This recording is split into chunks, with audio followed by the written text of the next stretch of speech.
하나님께 예배드리러 나오신 여러분들 환영하고 축복합니다. 오늘도 하나님 앞에 예배드리는 이 한 시간 오직 하나님께만 집중해서 여러분들의 마음과 정성 모두 다 하나님 앞에 내려놓고 하나님 앞에 올려드리는 그런 은혜의 시간 될 수 있기를 바라겠습니다. 이 시간 우리 모두 함께 자리에 일어나셔서 하나님 앞에 찬송과 영광 올려드리며 예배로 나가도록 하겠습니다. 하나님 그 빛난 얼굴 배우며 두 손 들고 나가리. 찬송과 존귀와 영광과 능력을 그 하늘 보좌 위에 주님께 오 하나님 그 빛난 얼굴 배우며 두 손 들고 나가리. 찬송과 존귀와 영광과 능력이 그 하늘 보좌 위에 주님께 예배합니다. 예배합니다. 찬양합니다. 주님만 날 다스리소서. 예배합니다. 예배합니다. 찬양합니다. 주님 홀로 높임. 다시 한번 선포하며 나갑시다. 예배합니다. 찬양합니다. 찬양합니다. 주님만 날 다스리소서. 예배합니다. 찬양합니다. 주님 홀로 높임 받으소서. 아멘. 여호와의 천사가 주를 경외하는 자를 둘러 진치고 그들을 건지시는도다. 너희는 여호와의 선하심을 맛보아알지어다. 그에게 피하는 자는 복이 있도다. 살아계신 아버지 하나님 감사합니다. 이 시간에도 하나님 앞에 예배드림을 가장 귀함으로 알고 주의 성소에 나온 사랑하는 권속들 하나님 우리의 예배를 하나님 기뻐 받아 주시옵소서. 하나님 홀로 영광 받아 주시옵소서. 우리 주 예수 그리스도의 이름으로 감사하며 기도드렸습니다. 아멘. 우리 함께 계속해서 우리 길 대신 주님을 바라보면서 찬양하시겠습니다. 함께 박수 치면서 찬양하겠습니다. 갈 길을 밝히 보이시니 갈 길을 밝히 보이시니 주 앞에 빨리 나갑시다. 우리를 찾는 구주 예수 곧 오라 하시. 갈 길을 밝히 보이시니 갈 길을 밝히 보이시니 주 앞에 빨리 나갑시다. 우리를 찾는 구주 예수 곧 오라 하시네. 죄악 벗은 우리 영혼은 기뻐 뛰며 주를 보겠네. 하늘에 계신 주 예수를 영원히 섬기리. 아멘. 우리를 오라 하시는 말 기쁘게 듣고 순종하세. 구주를 믿기 지체 말고 속속히 나가세. 우리를 오라 하시는 말 우리를 오라 하시는 말 기쁘게 듣고 순종. 구주를 믿기 지체 말고 속속히 나가세. 죄악 벗은 우리 영혼은 기뻐 뛰며 주를 보겠네. 하늘에 계신 주 예수를 영원히 섬기리. 주 오늘 여기 계시오니 다 와서 주의 말씀 듣세. 듣기도 하며 생각하니 참 진리시로. 주 오늘 여기 계시오니 주 오늘 여기 다 와서 주의 말씀 듣세. 와서 주의 말씀 듣세. 듣기도 하며 참 진리시로다 참 진리시로다 아멘. 죄악 벗은 우리 영혼은 기뻐 뛰며 주를 보겠네. 하늘에 계신 주 예수를 영원히 섬기. 죄악 벗은 우리 영혼은 죄악 벗은 우리 영혼은 기뻐 뛰며 주를 보겠네. 하늘에 계신 주 예수를 영원히 섬기. 죄악 벗은 우리 영혼은 기뻐 뛰며 주를 보겠네. 하늘에 계신 주 예수를 영원히 섬기리. 아멘. 왕 대신 주께 감사하세. 그 사랑 영원하리라. 모든 것 위에 뛰어나신 주 그 사랑 영원하리라. 찬양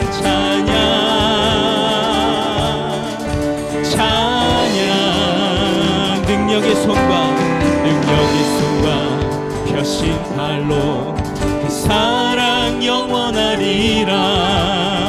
거듭난 영혼들을 위하여 그 사랑 영원하리라. 찬양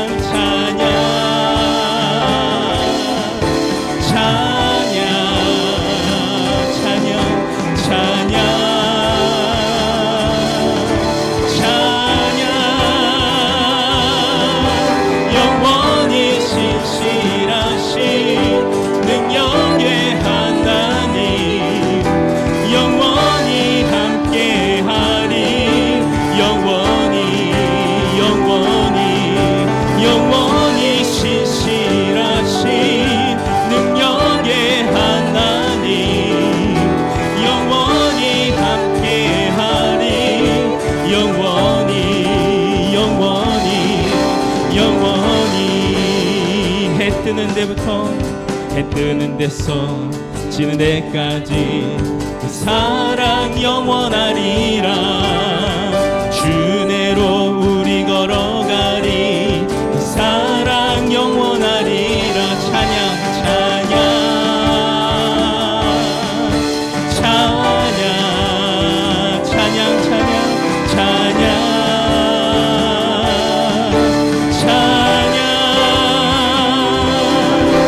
영원히 신실하신 능력의 하나님 영원히 함께하리. 영원히 신실하신 능력의 하나님 영원히 함께하리. 영원히 신실하신 능력의 하나님 영원히 함께하리. 영원히 신실하신 능력의 하나님 영원히 함께하리.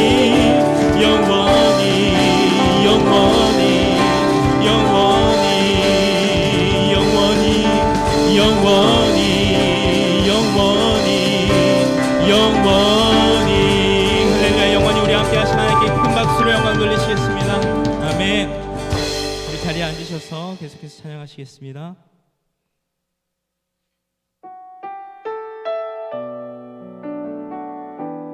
우리 주님 닮기를 원하는 마음으로 기도하는 마음으로 함께 가사를 생각하시면서 찬양하도록 하겠습니다.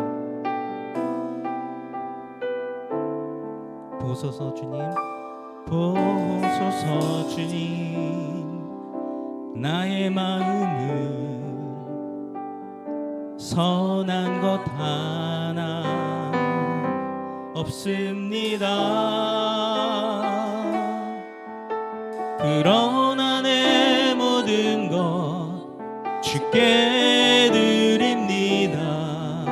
사랑으로 안으시고 날 새롭게 하소서. 보소서 주님 나의 마음을 선한 것 하나 없습니다.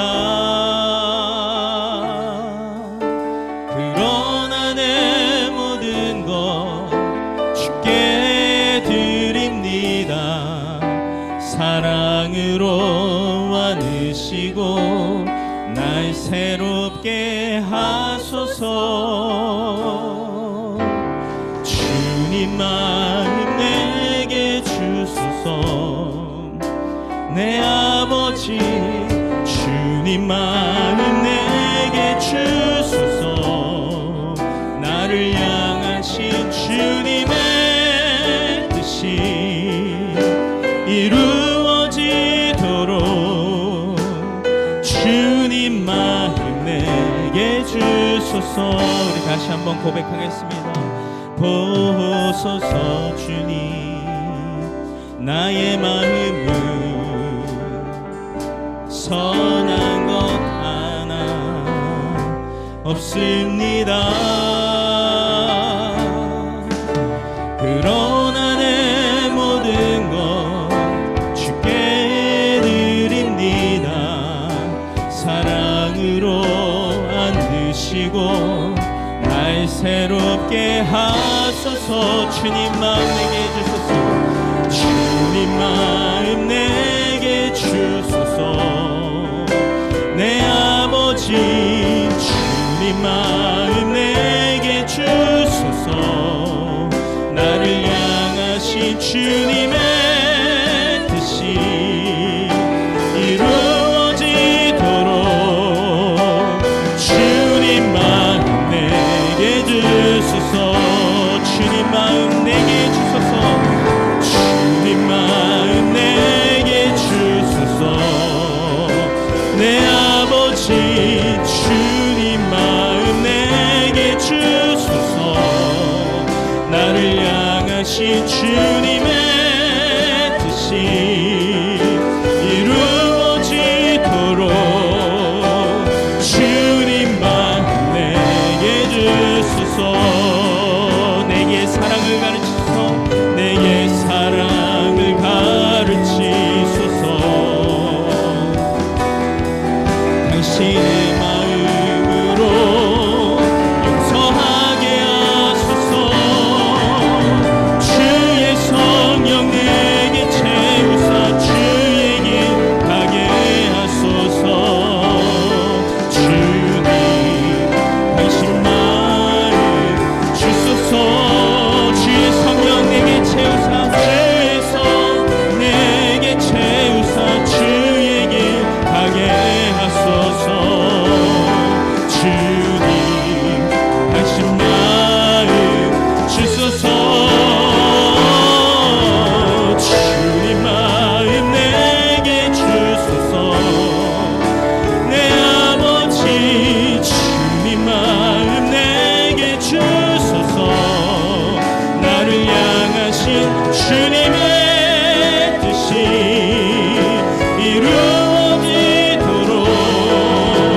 주님 마음 내게 주소서. 주님 마음 내게 주소서. 주님 마음 내게 주소서. 내 아버지 주님 마음 내게 주소서. 나를 향하신 주님의 뜻이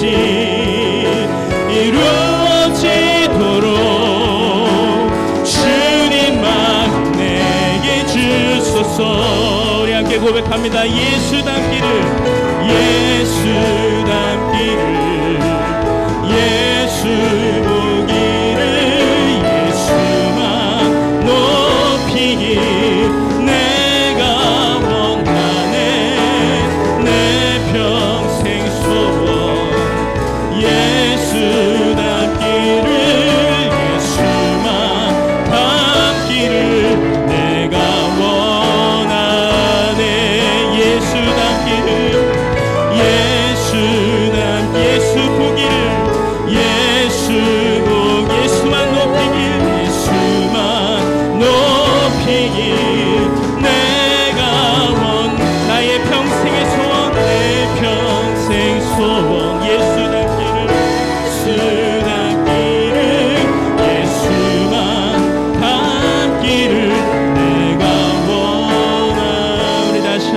고백합니다. 예수 닮기를, 예수 닮기를, 예수 보기를, 예수만 높이길 내가 원하네. 내 평생 소원 예수 닮기를, 예수만 닮기를 내가 원하. 우리의 마음을 다하여서 예수 닮기를, 예수 닮기를, 예수 보기를, 예수만 높이길 내가 원하네. 내 평생 소원 예수 닮기를, 예수만 닮기를 내가 원하네.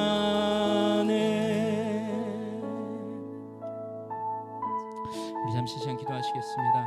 기도하실 때 우리 매일의 삶 속에서 예수님 닮아가는 모습이 조금씩 나올 수 있도록 하나님 우리의 삶을 인도하여 주시고 성령으로 주관하여 주시옵소서. 성령으로 붙들어 주시옵소서. 기도하여 주시고 또한 우리 오늘 드리는 예배 가운데 하나님께 만들어지는 귀한 예배 될 수 있도록 또 우리가 이 예배를 통해서 새롭게 되고 하나님의 그 사랑을 다시 한번 깨닫는 귀한 시간 될 수 있도록 말씀하신 목사님을 위해서도 우리 함께 기도하며 나갈 때 같이 기도하시겠습니다.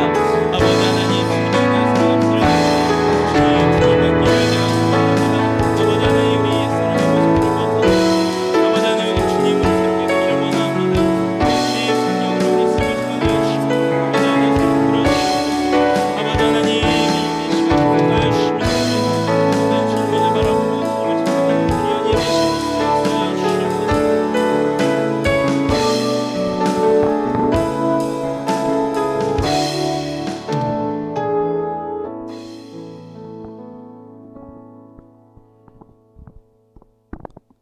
지금도 우리와 함께 하시며 우리를 인도하신 하나님을 찬양합니다. 오늘도 거룩한 주일을 맞아 하나님께 나와 찬양하며 경배드릴 수 있게 하심에 감사와 경배를 드립니다. 오늘도 주님께 신령과 진리로 예배하오니 우리의 예배를 받아주시고 우리의 간구에 응답하여 주옵소서. 일주일 동안 주님의 뜻을 온전히 이루지 못하고 자신의 생각과 욕심을 따라 살았던 우리의 삶을 고백합니다. 주님의 은혜가 아니면 아무것도 할 수 없음을 고백하오니 이 시간 깨끗하게 하시고 온전히 주님만 바라보게 하옵소서. 하나님, 저희 휴스턴 세미안교회 새 보금자리를 위하여 기도합니다. 새 보금자리를 결정하는 데 있어 저희의 욕심이 아닌 하나님의 뜻에 따라 결정하게 하여 주시고 마중물 헌금에도 하나님의 은혜를 부어주시어 새 보금자리에 모자람 없이 넘치게 부어지게 하옵소서. 여러 지역으로 출타한 인원들이 있습니다. 멀리에서도 각자의 자리에서 하나님을 잃지 않고 항상 하나님만 바라볼 수 있도록 함께하여 주옵시고 오늘 부른 찬양과 같이 예수 닮기를 희망하는 삶 살 수 있도록 도와주시옵소서. 하나님, 우리 교회를 위해 기도합니다. 항상 하나님의 세미한 음성에 귀 기울이는 교회가 되게 하시고 하나님의 임재하시는 교회, 다음 세대를 키워가는 교회가 되게 하옵소서. 오늘 예배를 위해 기도합니다. 오늘도 말씀과 예배를 통해 하늘의 신령한 복을 더하여 주옵소서. 말씀 전하실 문성호 목사님께 성령 충만, 능력 충만하게 하시고 목사님을 통해 전해지는 말씀이 우리의 삶의 능력과 양식이 되게 하옵소서. 그리고 예배를 돕는 찬양팀과 찬양대를 기억하사 그들이 드리는 찬양이 하나님께 온전히 드려지게 하옵소서. 오늘 예배 가운데 성령으로 충만하게 하시고 하늘의 평강을 내려 주옵소서. 예배의 모든 것을 주님께 맡기며 예수님의 이름을 기도드립니다.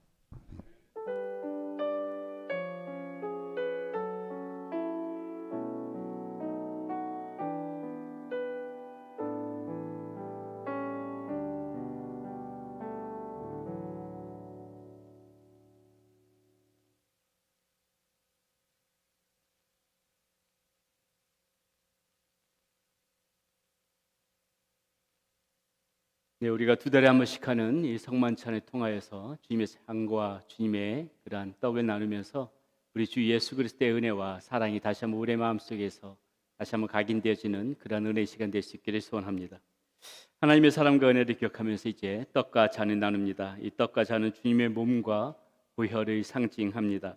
떡을 떼는 것은 주님의 찢겨진 살이요, 나누는 잔은 십자가에서 흘리신 우리 주님 보혈의 피입니다.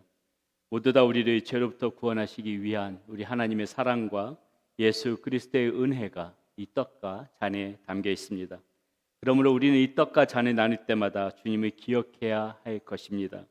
이제 분변과 분잔을 하도록 하겠습니다. 받으신 후에는 드시지 마시고 가만히 기도하는 마음으로 가지고 계시기 바라겠습니다.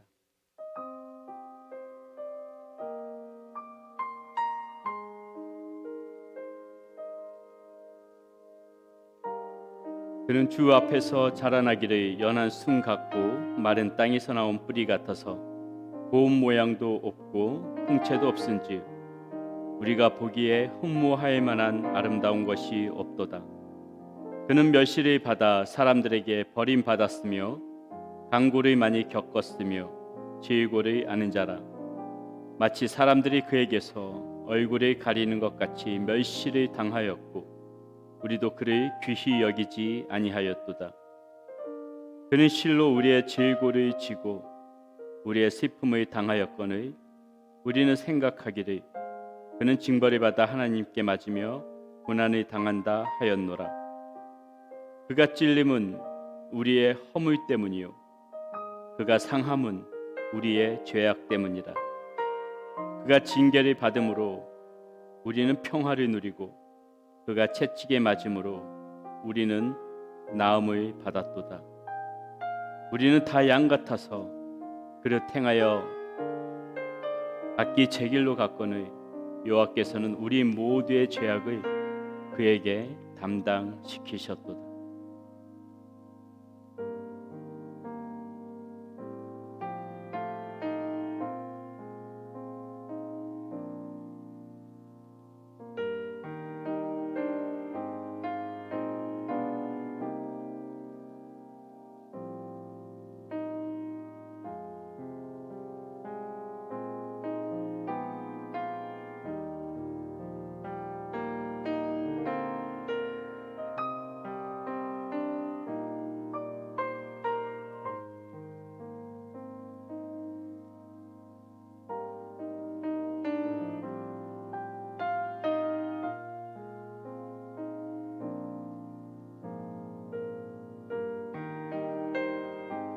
주님께서는 떡을 가지사 축복하시고 제자들에게 떼어주며 말씀하셨습니다. 이것은 너희를 위하여 주는 내 몸이라. 너희가 이를 행하여 나를 기념하라. 이제 떡을 취하시도록 하겠습니다.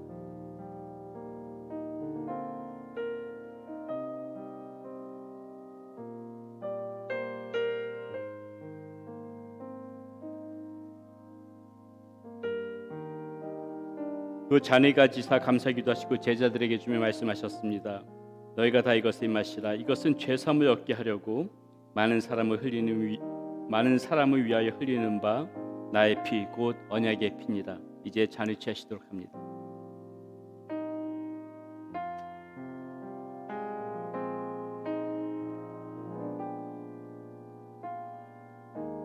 기도하시겠습니다.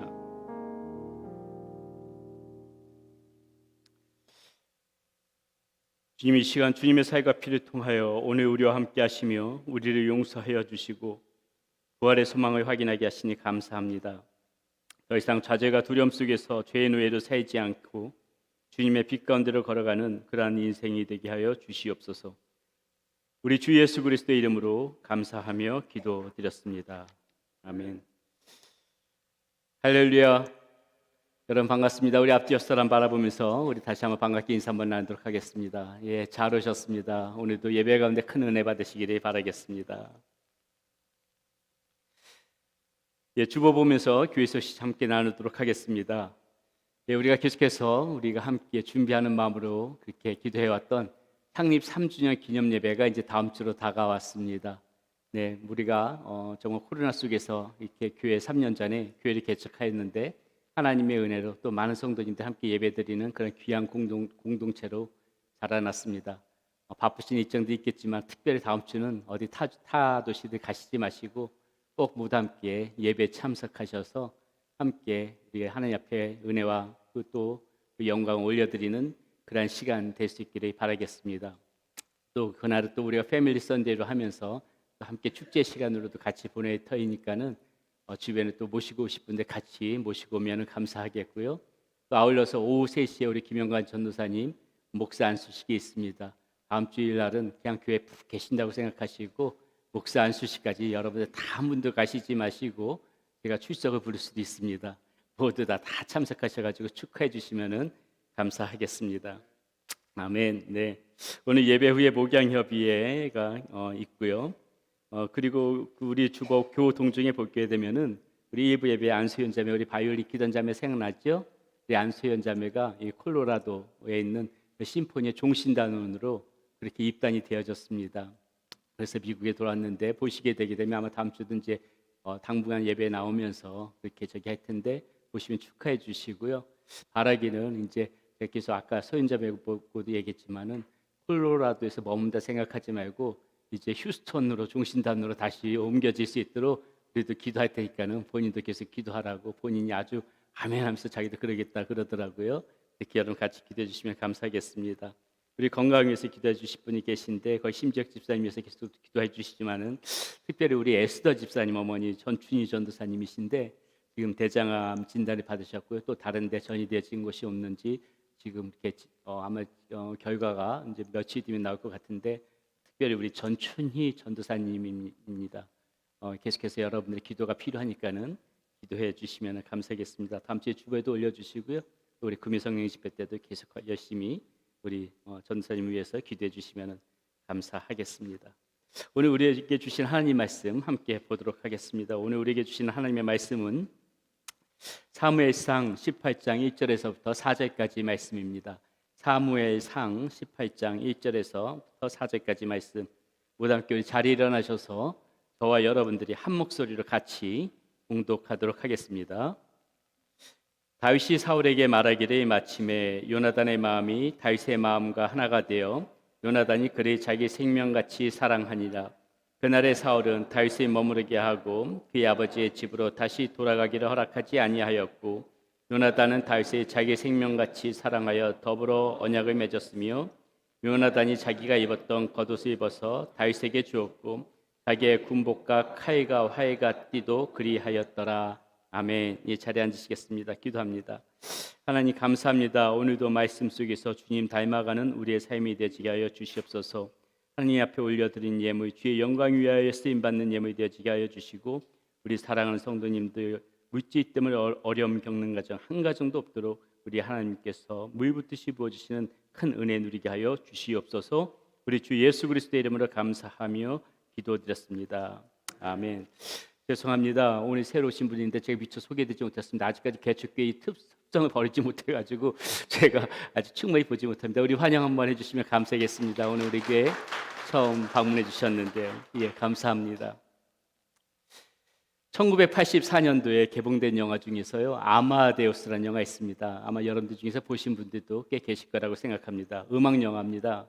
이 음악 영화의 대표적인 그런 걸작으로 꼽히는 영화 중에 하나인데요. 영화사의 길이 남을 그런 명작으로도 꼽혀져 있습니다. 우리가 너무나도 잘 알고 있는 볼프강 아마데우스 모차르트의 삶을 다룬 그런 영화이기도 하지만 사실 이 영화의 주인공은 그 당시 궁정 음악가였던 살리에르라는 그런 사람이 주인공이라고 해도 크게 틀리지 않을 것입니다. 이 영화는 그 모차르트의 죽음 이후에 그 죄책감을 느낀 살리에르라는 이 사람이 여러 번 자살을 시도한 끝에 정신병원에 입원해서 그 자신이 찾아온 어느 신부에게 자신의 그동안 음악 인생 이야기를 시작하는 것으로 영화가 시작되어집니다. 이 영화를 약 2분 40초 동안 잠깐 제가 보여드릴 텐데요. 이 영화 그 신부와 이 살리에르가 나누는 대화 속에서 아마 이 영화가 무엇을 얘기하려고 하는지 아마 여러분들이 잘 아실 거라고 생각이 되어져서 이 영화 잠깐만 보도록 하겠습니다. 한번 틀어주세요. How well are you trained in music? I know a little. I studied it in my youth. Where? Here in Vienna. Ah, then you must know this.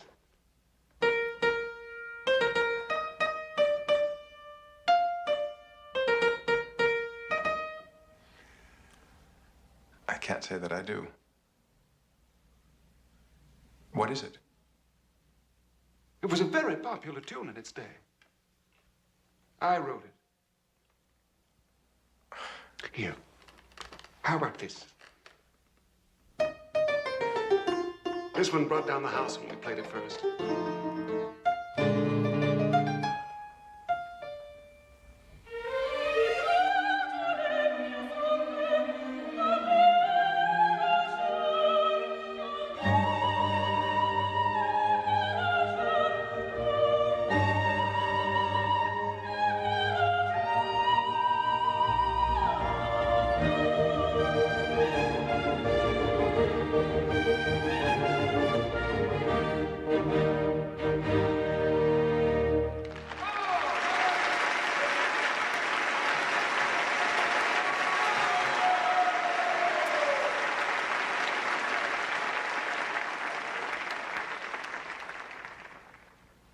Well, I regret it is not too familiar. can you recall no melody of mine? I was the most famous composer in Europe. I wrote 40 operas alone. Here. What about this one?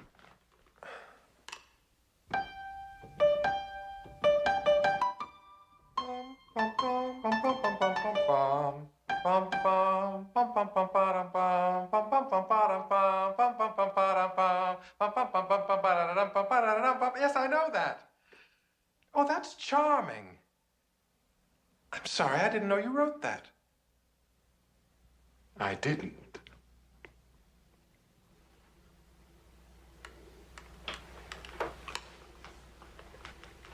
That was Mozart. Wolfgang. Amadeus Mozart. The man you accuse yourself of killing. 이 영화에서 살리에르 신부는 heard that? 살리에르는 신부에게 이렇게 말합니다. Is it true? 예, 나의 소망은 음악으로 하나님을 경배하는 것이었어. 그런데 하나님께서 내게 찬송의 열망을 심으시면서 나의 벙어리로 For 창조해 God's 버렸어. sake, my son. 예, 꺼주세요. 그래서 예, 다시 한번 여기서 뭐라고 말하냐면요. 나의 소망은 음악으로 하나님을 경배하는 것이었어. 그런데 하나님께서 내게 찬송의 열망을 심으시면서 나의 벙어리로 창조해 버렸어. 어째서요? 말해 보시오. 하나님께서 내가 음악으로 당신께 찬송드리기 원치 않으셨다면 왜 나에게 그런 열망을 심으신 거요? 그러면서 도대체 재능은 나한테 왜 안 주신 거요? 난 세상의 모든 평범한 자들을 대표한다오. 내가 그들의 대언자이지. 난 그들의 수호성이냐.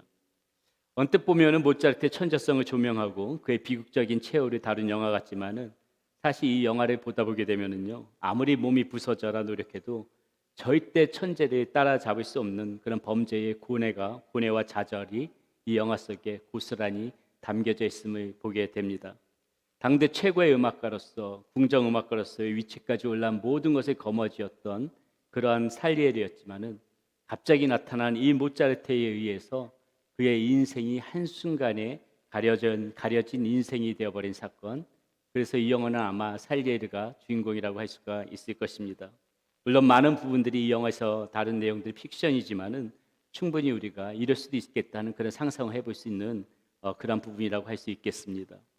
오늘 우리는 이 가려진 인생 9번째 시간으로요, 바로 이 갑자기 나타난 모차르트에 의해서 이 살리에르가 가려진 것처럼 어떻게 보게 되면은 갑자기 나타난 이 다윗에 의해서 요나단이라는 그 훌륭한 한 사람이 조금은 이렇게 다윗에 의해서 가려진 인생, 성경에 그렇게 비춰지는 그러한 모습이기에 오늘 우리가 이 요나단에 대해서 다시 한번 생각해보는 시간을 가지려고 합니다. 왜냐하면은요, 비록 이렇게 가려진 것처럼 보이지만은 그 요나단은 결코 그의 인생을 우리가 절대 폄하해서는 안 될 것 같고요.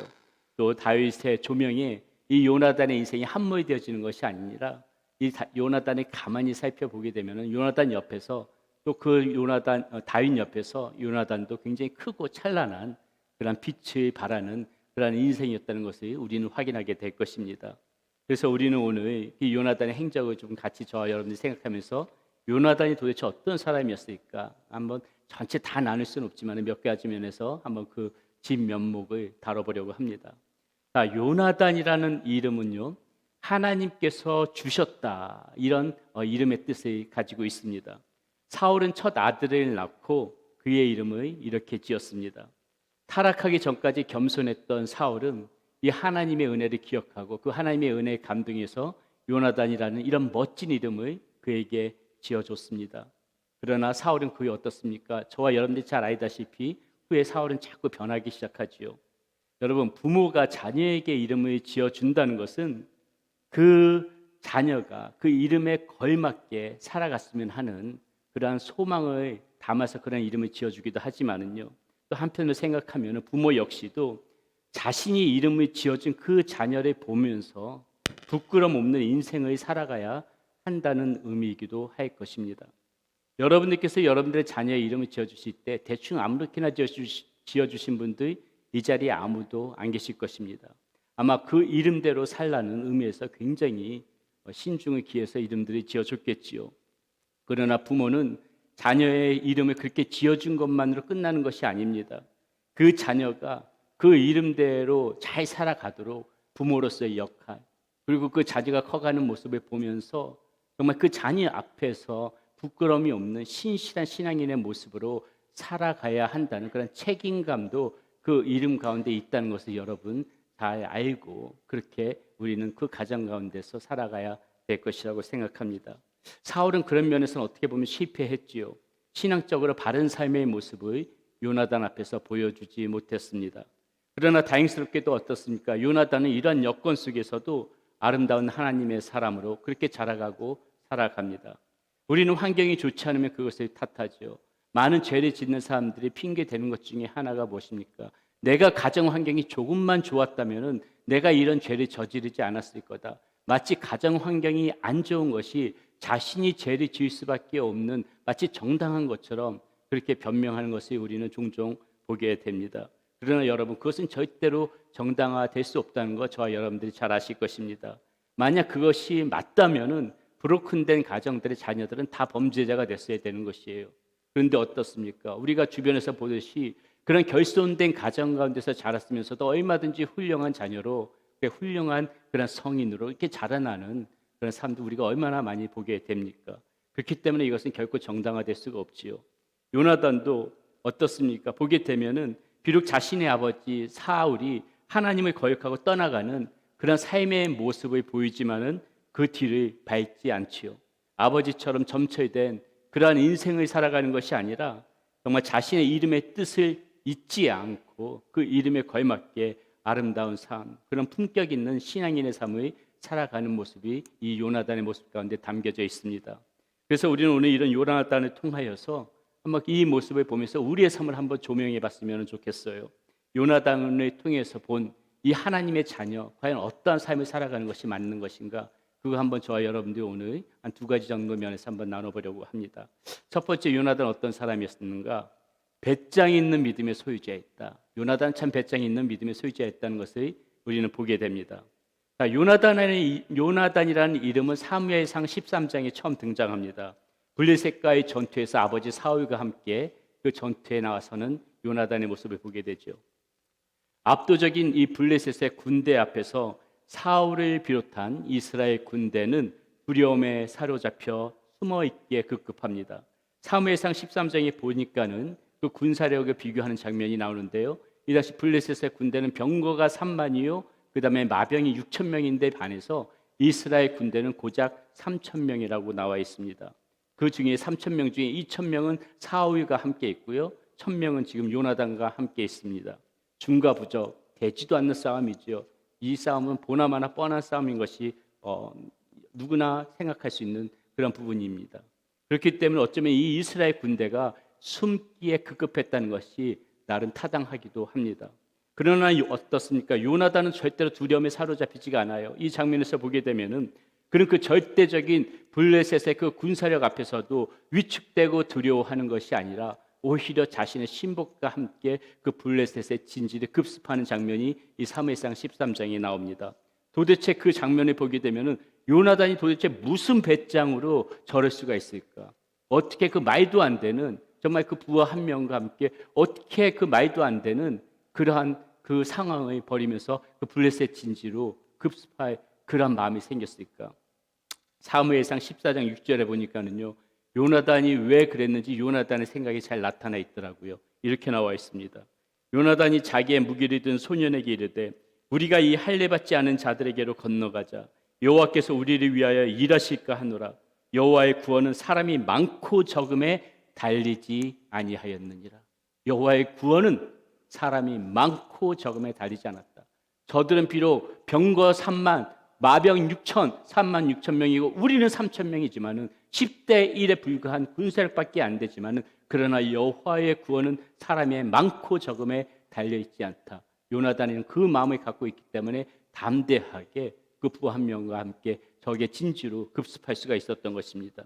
어차피 군사력으로 그렇게 게임도 안 된다는 거 잘 알고 있었습니다.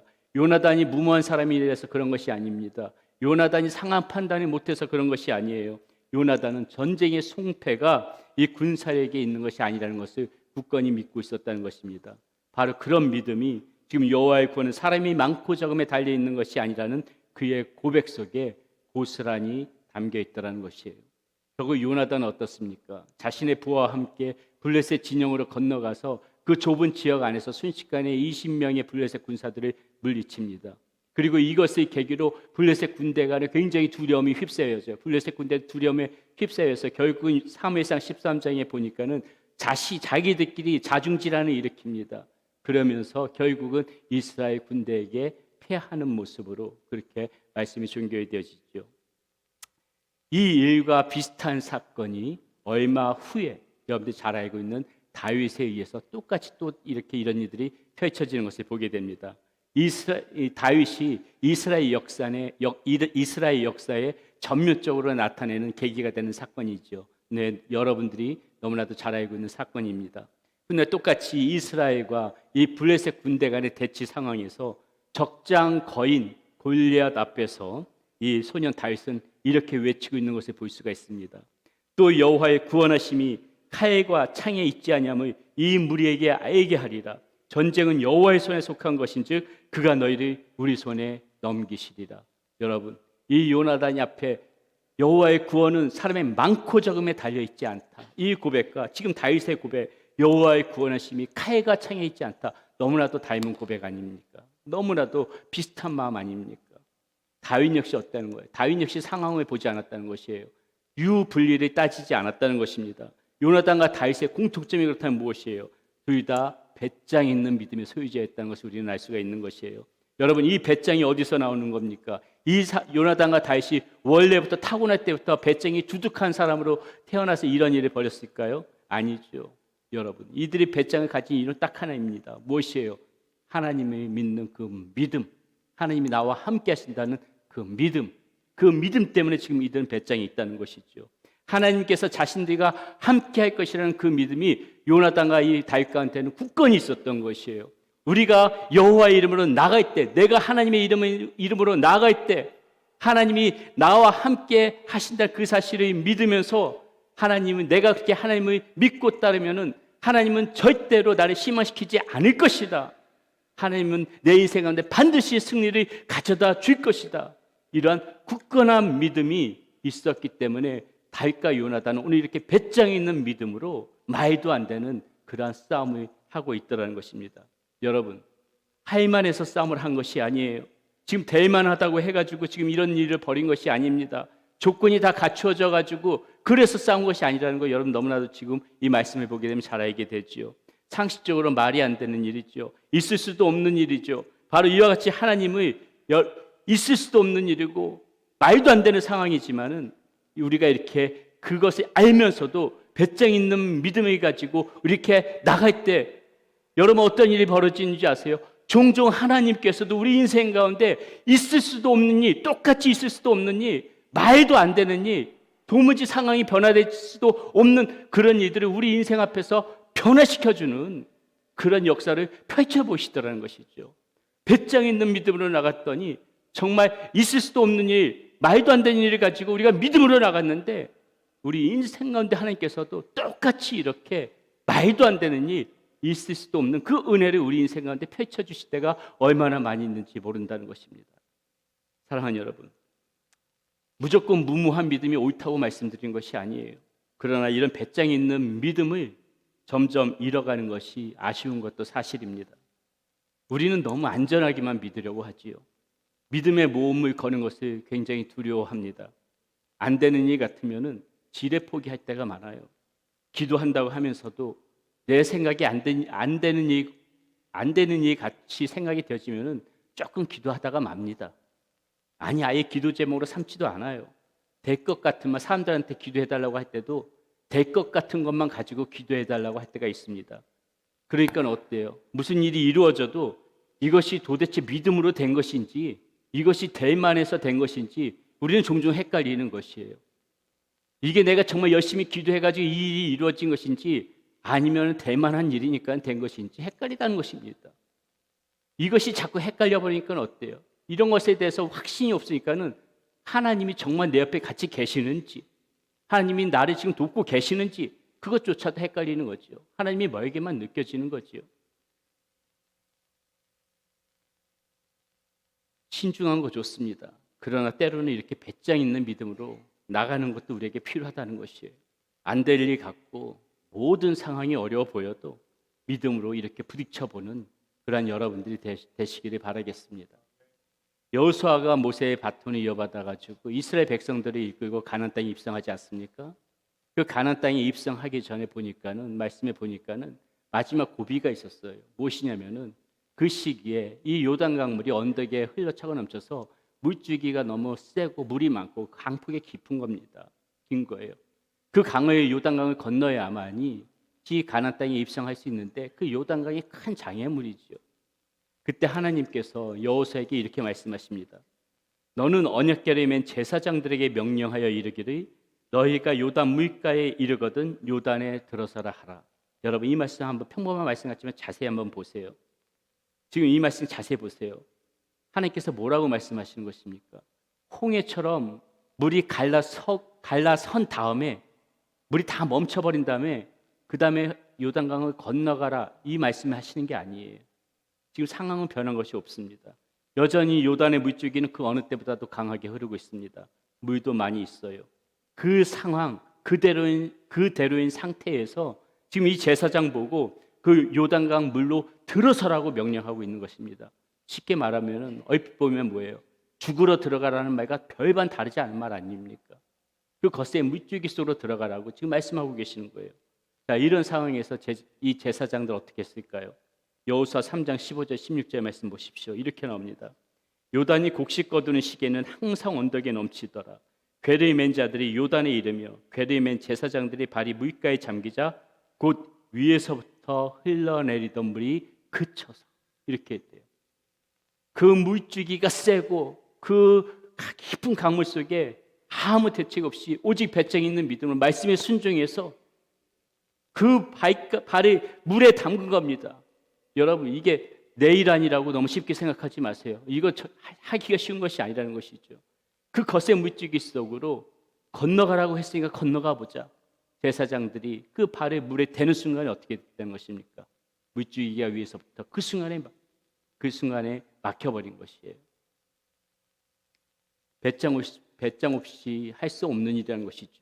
그들이 그 요단강에 발이 담그는 순간에 지금 위에서부터 흘러내리던 물이 멈추더라는 것입니다. 여러분, 바로 이와 같이 우리는 어떻습니까? 종종 우리 인생 앞에서도요, 이렇게 도무지 건널 수 없을 것 같은 그러한 요단이 막혀져 있는 것처럼 느껴질 때가 있죠. 거센 물줄기, 깊은 강물, 넓은 강물, 이거 도대체 내가 어떻게 건너갈 수 있냐? 이러한 상황이 우리 인생 가운데도 종종 그렇게 보여지는 장애물이 보일 때가 있다는 것입니다. 많은 사람들이 어떡합니까? 많은 사람들이 그런 상황을 부딪히게 되면 포기하고 주저앉지요. 그러나 이런 상황에서도 여러분, 우리 그리스도인들 때로는 배짱 있는 정말 믿음으로 이렇게 그 요단 강물에다가 발이 담글 줄 아는 것, 그것이 우리의 신앙 가운데서 때때로 필요한 부분들이라는 것이죠. 그런 마음이 우리 가운데 있을 때 하나님의 역사와 기적과 은혜도 우리가 목도할 수가 있다는 것입니다. 다윗처럼, 요나단처럼 여러분, 오늘날 이 시대에 쉽지는 않지만 정말 배짱 있는 믿음을 한번 살아가 봅시다. 배짱 있는 믿음을 가지고 하나님 앞에 담대히 신앙생활 해보시는 여러분들도 한번 되시기를 간절히 바라겠습니다. 두 번째, 우리가 요나단을 보면서 한번 생각해 봐야 될 거 무엇인가? 요나단은 마음이 큰 믿음의 소유자였다는 것을 우리는 보게 됩니다. 다윗이 골리앗을 물리치고 이스라엘 진영으로 돌아왔을 적에요, 요나단의 반응을 보면 그가 어떤 그 마음, 어떤 품위 가진 사람인지 잘 알 수가 있습니다. 3절 4절에 이렇게 나와요. 요나단이 다윗을 자기 생명같이 사랑하여 더불어 언약을 맺었으며 요나단이 자기가 입었던 겉옷을 벗어 다윗에게 주었고 자기의 군복과 칼과 활과 띠도 그리하였더라. 이렇게 나오죠. 예, 이 장면 참 한편 아름다운 그림과 같은 장면이긴 한데요. 그런데는 곰곰이 정말 그러한가? 이 요나단의 입장에서 우리가 한번 생각해 보죠. 요나단은 물론 자신과 같이 하나님에 대한 신뢰를 가지고 이렇게 배짱 있는 믿음의 소유자가 자기 말고도 이스라엘 사람 가운데 또 있었다는 것에 큰 감복을 받았을 것입니다. 자신을 비롯한 이 이스라엘 모든 군사들이 보는 앞에서, 아니 자기조차도 저 거인 골리앗 앞에서 지금 당당히 나설 수 없는 이런 상황에서 소년 다윗이 그 갑옷도 벗어 던지고 물매 가지고 나가서 골리앗 앞에 나가서 추상 같은 목소리로 여호와의 구원하심이 칼과 창에 있지 않다고 이렇게 호통을 치는 모습을 보면서 아마 요나단도 얼마 전 자신이 그 신복과 함께 군사를 치러 가서 여호와의 구원은 그 사람의 많고 적음에 달려 있지 않다고 외쳤던 그 자신의 모습과 너무나도 닮은 이 다윗을 보면서 어떻게 감탄하지 않을 수 있었겠습니까? 그러니 요나단이 다윗을 생명같이 사랑했다는 말은 충분히 납득이 가지지요. 그런데 이 다른 한편으로 생각해 보면 어때요? 그것은 우리가 보통 사람들이 보게 되면 자신이 잃을 것이 없을 때 그때 감탄하고 감복합니다. 아니 서로 잃을 것이 없다 하더라도 좀 더 솔직히 이 장면으로 돌아가가지고 한번 우리 요나단의 입장에서 본다면은요, 한번 가만히 생각해 보면 싹 기분 좋은 일만은 아닐 것 같아요. 지금 군사들의 시선이 다윗에게 초점이 맞춰져 있습니다. 다윗이 골리앗을 넘어뜨릴 때 그 군사들의 탄성 소리, 아마 요나단의 입장에서는 얼마든지 그 소리를 위기감으로 느낄 수도 있었을 것 같아요. 그리고 요나단이 그것을 만약에 위기감으로 느꼈다면은 요나단도 10중 8구 틀림없이 자기 아버지 사울의 뒤를 따를 수밖에 없었을 것입니다. 당장이 어때요? 이스라엘 백성들이 이 계산하는 장면에서 여인들이 뛰놀고 노래하면서 이렇게 말하죠. 사울이 죽인 자는 천천히요 다윗은 만만이라 하였을 적에 사무엘상 18장 8절은 사울의 심정을 이렇게 기록합니다. 사울이 그 말에 불쾌하여 심히 노하여 이르되 다윗에게는 만만을 돌리고 내게는 천천만 돌리니 그가 얻을 것이 나라 말고 무엇이냐고 이렇게 말하거든요.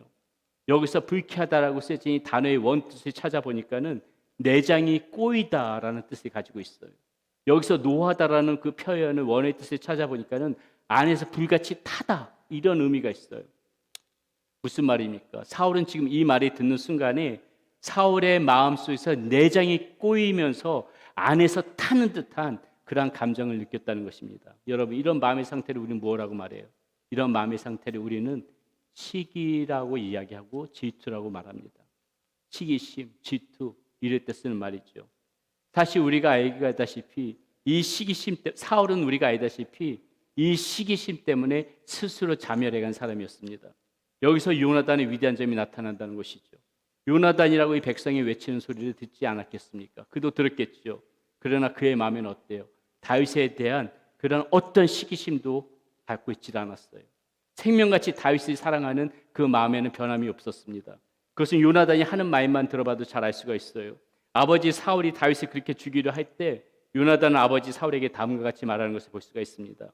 요나단이 그의 아버지 사울에게 다윗을 칭찬하여 이르되 원하건대 왕은 신하 다윗에게 범죄하지 마옵소서. 그는 왕께 득죄하지 아니하였고 그가 왕께 행한 일은 심히 선함이니이다. 그가 자기 생명을 아끼지 아니하고 블레셋 사람을 죽였고 여호와께서는 온 이스라엘을 위하여 큰 구원을 이루셨으므로 왕이 이를 보고 기뻐하셨거늘 어찌 까닭없이 다윗을 죽여 무지한 피를 흘려 범죄하려 하시나이까. 요나단 하나님께서 이미도 아버지 사울과 자신이 아닌 다윗을 선택했다는 것을 잘 알고 있었어요. 그걸 알고 있으면서도 오히려 다윗에게 찾아가서 또 이런 말을 합니다. 너는 내가 사는 날 동안에 여호와의 인자심을 내게 베풀어서 나를 죽지 않게 할 뿐 아니라 여호와께서 너 다윗의 대적들을 지면에서 다 끊어버리신 때에도 너는 내 인자함을 내 집에서 영원히 끊어버리지 말라 하고 이에 요나단이 다윗의 집과 언약하기를 여호와께서는 다윗의 대적들을 치실지어다 하니라. 다윗에 대한 요나단의 사랑이 그를 다시 맹세하게 하였으니 이는 자기 생명을 사랑함 같이 그를 사랑함이었더라. 급기야는 어떻게 이야기합니까? 엔게디 요새에 숨어있던 다윗에게 찾아가서 또 요나단이 이렇게 말합니다. 그 요나단이 그에게 이르기를 두려워하지 말라. 내 아버지 사울의 손이 내게 미치지 못할 것이요 너는 이스라엘의 왕이 되고 나는 내 다음이 될 것을 내 아버지 사울도 안다 하니라. 이렇게까지 고백을 해요. 얼마든지 여러분 생생해 보세요. 누구보다도 시기심에 사로잡혀서 다윗이 대적할 수 있었던 사람이 바로 요나단이었습니다. 그런데 어때요? 요나단은 오히려 시기심 대신에 자신의 생명같이 다윗을 사랑하면서 자신의 모든 권리까지도 포기할 줄 아는 그러한 큰 마음, 그러한 넉넉한 품을 가진 사람이 바로 이 요나단이었다는 것이에요. 여러분, 우리가 방금 전에도 예수 닮기를 원한다는 찬양 불렀습니다. 여러분, 예수 닮는다는 거 크게 무슨 대단한 일에서 예수 닮는 것입니까? 바로 이렇게 우리의 마음 가운데 언제나 우리를 망칠 수 있는 이런 작은 시기심 하나, 이런 마음 하나 고쳐서 좀 더 큰 마음 갖는 거, 이런 작은 일 하나에서부터 우리가 주님을 닮아갈 수 있는 거잖아요.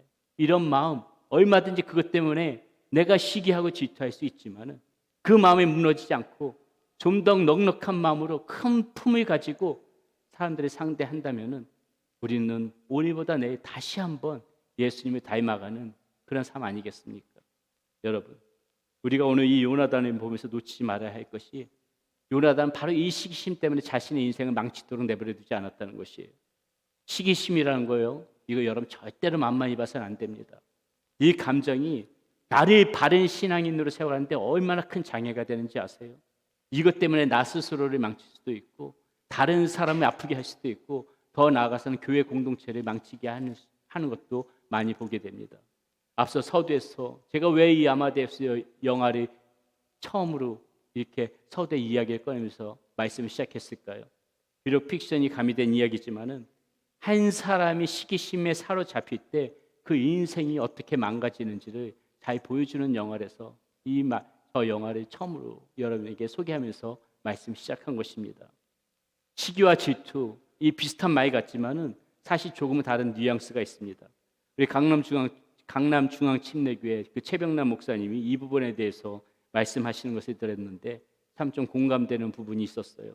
질투의 시선은 나에게 있는 반면에 시기의 그 시선은 타인에게 있다는 것입니다.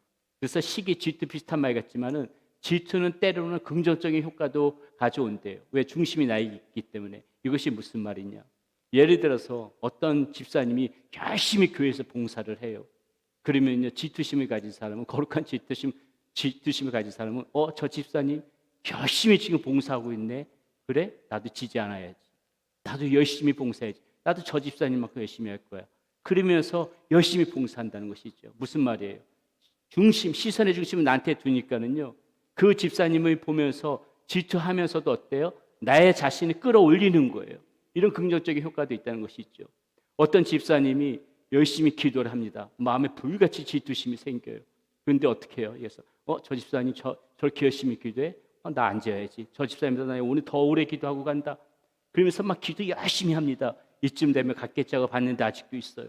그러면 어떻게 해요? 다시 다리 쥐가 나도 끝까지 버티면서 기도를 하는 거예요. 힐끔 있고 5분마다 쳐다보는 데 있습니다. 와, 지기구나.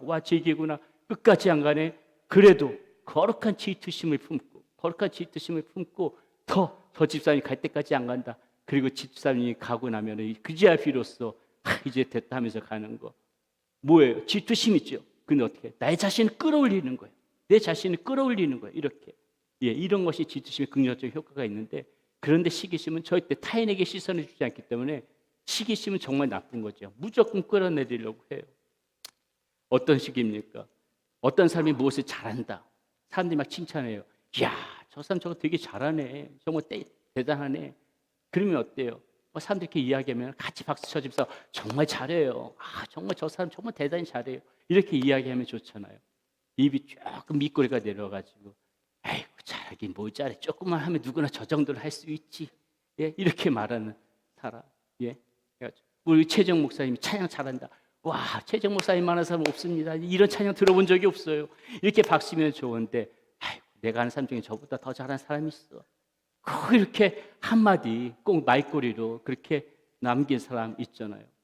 어떤 사람이 옷을 이쁘게 입고 왔어요. 그래서 옷이 되게 이쁘게 와서 딱 와가지고 사람들이 칭찬을 하는 거예요. 와, 옷이 너무 집사님 옷이 너무 이쁘다. 너무 잘 어울린다. 이렇게 말하면은 같이 칭찬해주고 아유 진짜 오늘 너무 이뻐요. 이게 맞는 거 아닙니까? 그런데 시기심 있는 사람은 그렇게 얘기를 안 해요. 옷이 너무 이쁘다 그러면 아유 근데 조금 그 옷이 좀 뚱뚱해 보인다. 네? 이렇게 꼭 한마디 말꼬리를 남긴 사람이 있다는 것이죠. 어떤 사람이 머리를 새로 하고 왔어요. 머리 스타일이 이뻐요. 어머 집사님 그 머리 어디서 했어? 머리 너무 이뻐.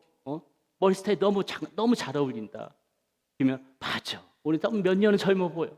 정말 이뻐. 당신한테 잘 어울려. 같이 얘기해 주면 좋잖아요. 비록 속마음이 아니잖아요. 그렇게 할 수는 있는데 그 마음 가운데 그걸 냅두지 않고 꼭 한마디를 하는 거예요. 아유, 머리 스타일 새로 했는데 좀 머리 커 보이지 않아? 이렇게. 예? 여러분, 왜 이러냐는 거죠. 시기심은 이렇게 자꾸 자기를 나무 이렇게 해가 자꾸 끌어내리는 거예요. 끌어내리는 마음. 예수 닮기를 원한다면서요. 우리 예수 닮기를 원한다면서요. 시기심은 나를 망치는 겁니다. 그리고 그런 사람 주변에 왜 나를 망치냐? 시간이 지나면서 그런 사람 주변에 누가 있고 싶어 하겠어요? 결국 자기 스스로를 망치는 거예요. 그렇게 말 한마디 함으로 인해 가지고 정말 오늘 한껏 멋을 부리고 좀 이쁘게 꾸미고 온 사람, 그 사람 말 한마디에 그날 하루 기분이 완전히 망쳐지는 거예요. 타인의 마음까지 아프게 하죠. 여러분, 이런 이들이 교회 공동체 안에서 빈번하게 일어난다고 보세요. 여러분들 같으면 그런 교회 가고 싶겠습니까? 그런 교회에서 같이 신앙생활 하고 싶겠어요? 그런 분들하고 같이 신앙생활 하고 싶겠습니까? 공동체도 망친 거죠. 공동체도. 이런 시기심에 사로잡히지 않았던 요나단이 그래서 큰 믿음을 가진 그러한 믿음의 사람이라는 것입니다. 이 시기심 별거 아닌 것 같지만 그래서 우리가 다루어야 할 중요한 그런 감정이라는 것이고, 그래서 우리가 오늘 특별히 요나단의 많은 모습들이 있지만은 이 부분에 집중해서 제가 여러분들하고 함께 나누게 된 것입니다. 오늘 우리는 이 요나단이 비록 다윗에 의하여서 가려져서 큰 비중을 차지하는 사람처럼 그렇게 비록 보이지는 않지만은 그럼에도 그의 행적이 얼마나 찬란한 빛을 발하는지 우리는 살펴봤습니다. 요나단의 모습을 보면서 우리도 정말 이렇게 배짱이 있는 믿음의 소유자로 다시 한번 살아갔으면 좋겠고요. 그리고 제발 여러분, 우리 사랑하는 성도님들, 좀 더 우리 예수 닮고 싶은 그런 소망이 있다면은 너무 많은 것에서 크게 변하려고 하지 말고 이런 조그만 거, 조금 더 내가 품을 크게 가지는 사람, 크고 넉넉한 마음을 가지면서 조금씩 변해가자고, 조금씩 주님 닮아가자고요. 그러다 보게 되면 어느 순간에 많이 주님 닮아가 있는 그런 모습으로 변화되어져 있지 않겠습니까? 그렇게 살아가는 여러분들이 되시기를, 또 한 주간 동안 그런 마음으로 살아가시는 여러분들이 되시기를 축복합니다. 오늘 말씀 생각하면서 우리 함께 찬양하겠습니다. 세상의 유혹 시험이 내게 몰려올 때에 우리 가운데 정말 요단강처럼 이렇게 큰 거인 골리앗처럼 가로막혀져 있는 부분들이 있죠. 우리의 힘으로는 어쩔 수 없지만 주님께서 우리와 함께 하시니까 배짱 있는 믿음으로 한번 나가자는 의미에서 우리 이 찬양 함께 올려드립니다.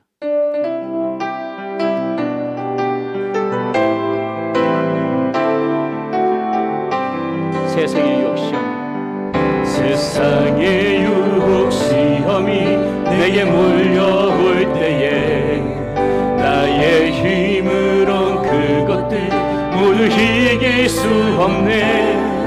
거대한 폭풍 가운데 위축된 나의 영혼, 어찌할 바를 몰라 헤매이고 있을 때 주를 찬양, 주를 찬양,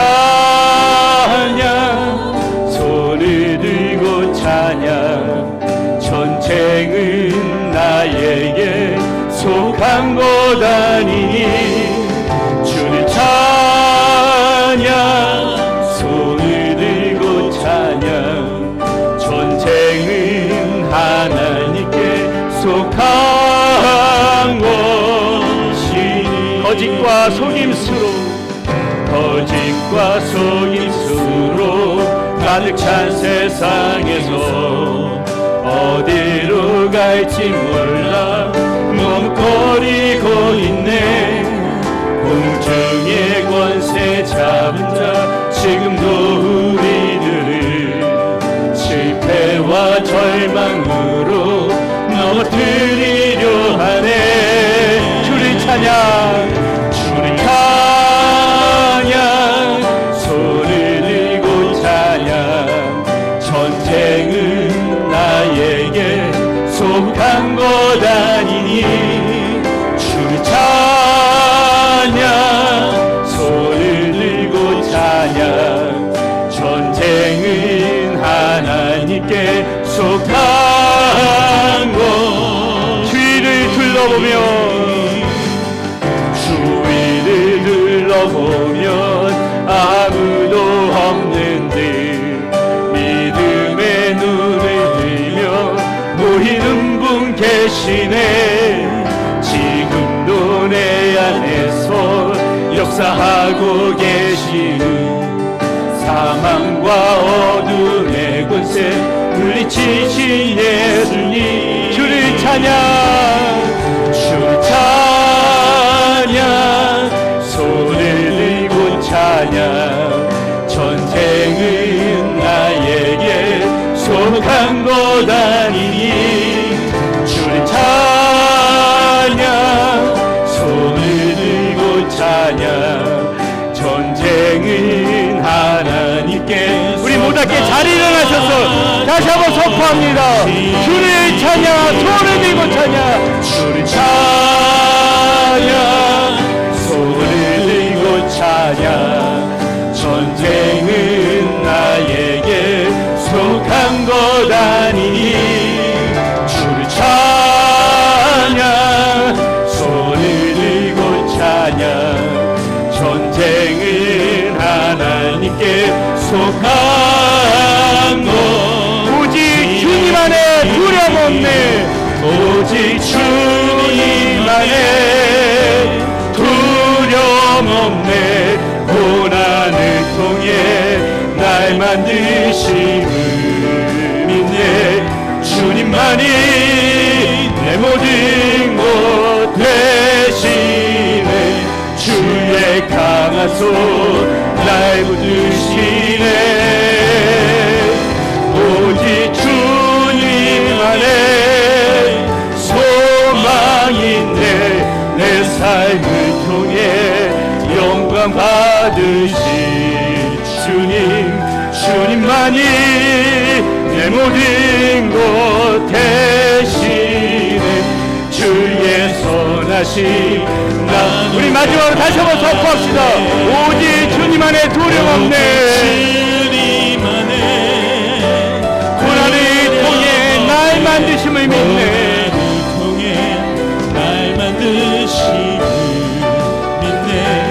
주님만이 내 모든 것 되시네. 주의 강한 손 날 붙드시네. 오직 주님 안에 소망이 있습니다. 소망이 있네. 내 삶을 통해 영광 받으신 주님. 주님만이 내 모든 것 되시네. 주의 선하심 나 노래하네.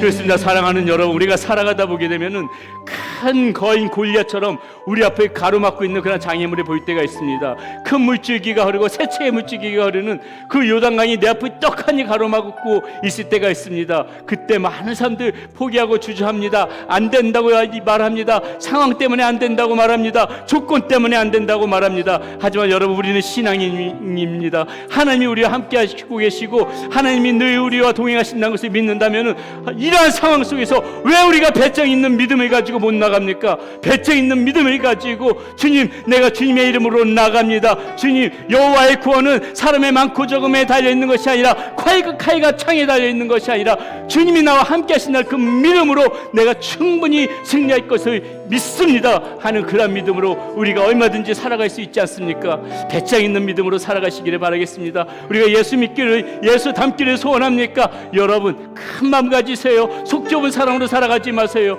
큰 뜻을 품고 큰 마음을 가지고 큰 품을 가진 사람으로 살아갈 때 사람들은 우리의 모습 가운데서 예수 그리스도의 향기를 맡습니다. 우리 모두 그런 사람으로 살아갑시다. 우리 이 시간에 그런 마음을 담아서 이 시간에 주여 한번 부르짖고 주님, 제가 그런 사람 되시기를 소원합니다. 간절한 마음으로 기도 한번 하도록 하겠습니다. 주여, 살아계신 아버지 하나님, 오늘 우리가 이 연하단의 모습을 보면서 하나님 다시 한번 우리의 삶에 아버지 하나님의 방향성을 바라보며 삶의 인정절에 아버지 인정합니다. 하나님, 예수 그리스도를 믿는다 하면서도 하나님의 자녀라고 말하면서도 세상 앞에서 주눅들고 세상 앞에서 위축되고 세상 앞에서 두려워 떨 때가 얼마나 많이 있는지 모르겠습니다. 주여 하나님, 담대한 믿음을 하여 주시고 배짱 있는 믿음을 살아갈 수 있는 하나님 우리의 모습 되어지게 하여 주시옵소서. 똑같이 세상 사람들 속에서 하나님 세상 가운데서 무너지는 것이 아니라 세상 속에서 두려움 속에 사로잡히는 것이 아니라 위축되는 것이 아니라 담대하게 여호와의 구원은 사람의 많고 적음에 달려 있는 것이 아니라 칼과 창에 달려 있는 것이 아니라 전쟁은 여호와께 속한 것이니 나의 모든 문제도 여호와께 달린 것이니 아버지 하나님, 그런 담대한 믿음으로 나가게 하여 주시옵소서. 주님, 아버지 하나님, 주님 닮아가는 모습 되시기를 소원합니다. 아버지, 속 좁은 삶을 살아가지 않게 하여 주시옵소서. 큰 마음 품고 살아가게 하여 주시옵소서. 큰 품을 가지고 살아가게 하여 주시옵소서. 시기심으로 아버지 내 인생 망치 않게 하여 주시고 하나님, 나의 감정이 하나님 옆에서 조율되어지며 하나님의 보시게 하는 나 사람으로 하나님 그런 마음이 큰 하나님 그런 삶을 살아갈 수 있도록 주시고 인도하여 주시옵소서. 하나님, 우리와 함께 하여 주시옵소서.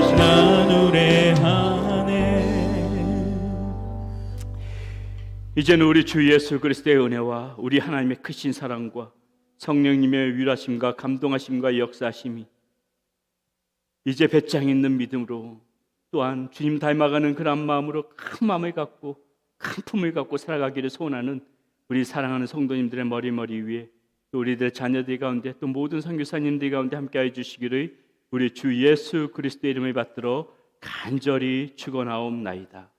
아멘. 주님 마음 내게 주소서. 내 아버지 주님 마음 내게 주소서.